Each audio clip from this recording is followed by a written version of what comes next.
زمین کا سود، زمین میری ہے تم کاشت کرو، مجھے تو اتنا ٹھیکہ دیتے جانا، حرام مطلق۔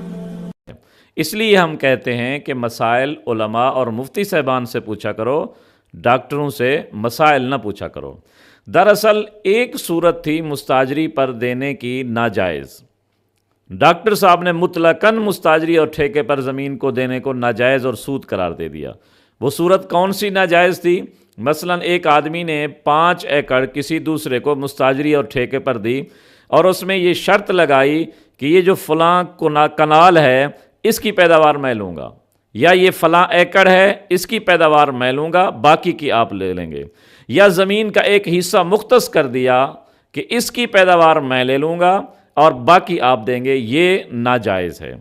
باقی آپ زمین کو مطلقاً کرائے پر دے سکتے ہیں، پیسہ طے کر کے کہ جی 1,00,000 روپے کا 1 ایکڑ سال کا اس کا کرایہ ہے، اس کی مستاجری ہے، بالکل جائز ہے زمین کو کرائے پر دینا۔ باقی آپ کہیں گے کہ جی اس کی دلیل کیا ہے کہ زمین کو مستاجری اور ٹھیکے پر دینا جائز ہے؟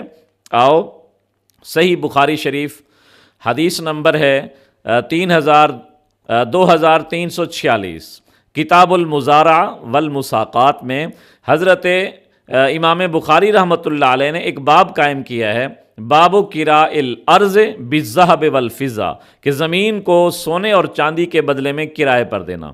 سونے اور چاندی کے اس وقت دراہم اور دنانیر ہوا کرتے تھے، یعنی آپ دراہم طے کر کے، دنانیر طے کر کے آپ زمین کو کرائے پر دے سکتے ہیں۔